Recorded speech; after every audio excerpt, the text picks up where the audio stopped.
ایک چھوٹا سا گاؤں جسے سب کالے پہاڑ کے نیچے کے نام سے جانتے تھے، اپنی پرانی ویران مسجد کی وجہ سے مشہور تھا۔ یہ مسجد کئی سالوں سے بند تھی اور لوگ اس کے قریب جانے سے ڈرتے تھے۔ گاؤں کے بزرگ کہتے تھے کہ رات کے وقت وہاں سے عجیب و غریب آوازیں آتی ہیں، کبھی اذان کی گونج تو کبھی رونے کی صدائیں۔ ایک رات ایک نوجوان عالم دین عارف گاؤں پہنچا۔ وہ دینی تبلیغ کے لیے دور دراز کے علاقوں میں سفر کرتا تھا۔ جب اس نے مسجد کے بارے میں سنا تو اس کا ایمان مضبوط ہوا اور اس نے فیصلہ کیا کہ وہ وہاں جا کر مسجد کی صفائی کرے گا اور نماز قائم کرے گا۔ گاؤں کے لوگوں نے اسے روکنے کی بہت کوشش کی، لیکن عارف نے کہا، یہ اللہ کا گھر ہے اور اللہ کے گھر سے ہمیں خوف نہیں کرنا چاہیے۔ عارف نے مسجد کے قریب پہنچتے ہی ایک عجیب ٹھنڈک محسوس کی۔ جیسے ہی اس نے مسجد کا دروازہ کھولا، اندر ایک غیر معمولی خاموشی چھائی ہوئی تھی۔ دیواروں پر پرانے وقتوں کے نقش و نگار تھے اور محراب کے پاس ایک ٹوٹی ہوئی فانوس لٹک رہی تھی۔ جیسے ہی عارف نے پہلی اذان دی، ہوا میں ایک سرگوشی کی آواز گونج اٹھی، یہاں مت آؤ۔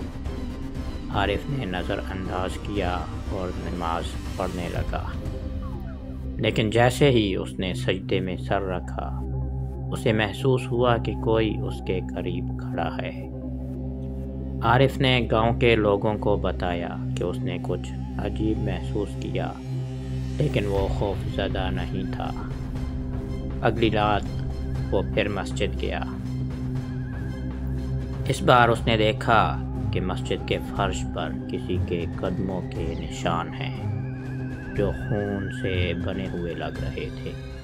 عارف نے بلند آواز میں کہا، جو کوئی بھی یہاں ہے، میں تمہیں اللہ کے نام پر کہتا ہوں کہ ظاہر ہو جاؤ۔ اسی لمحے ایک سایہ محراب سے نکل کر اس کے سامنے آ کھڑا ہوا۔ وہ سایہ انسانی شکل کا تھا، لیکن اس کا چہرہ دھندلا اور آنکھیں سرخ تھیں۔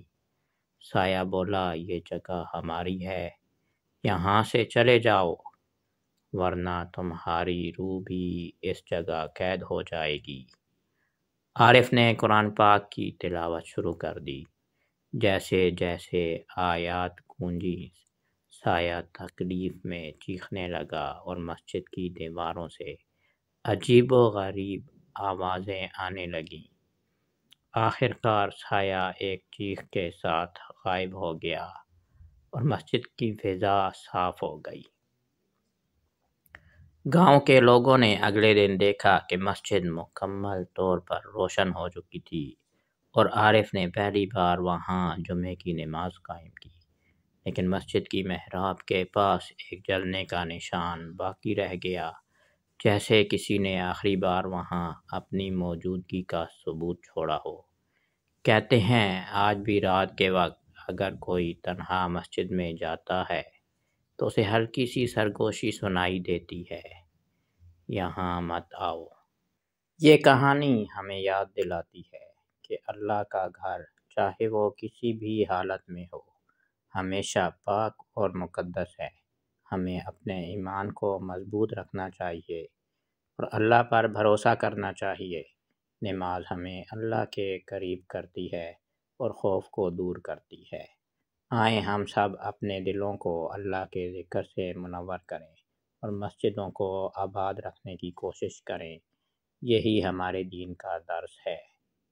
یہ تھی گاؤں کی مسجد کی دلچسپ کہانی۔ اگر آپ کو یہ ویڈیو پسند آئی ہو تو اسے لائک کریں، اپنے دوستوں کے ساتھ شیئر کریں اور ہمارے چینل کو سبسکرائب کریں، بیل آئیکن دبائیں تاکہ آپ کو ہماری نئی کہانی کا نوٹیفیکیشن سب سے پہلے ملے۔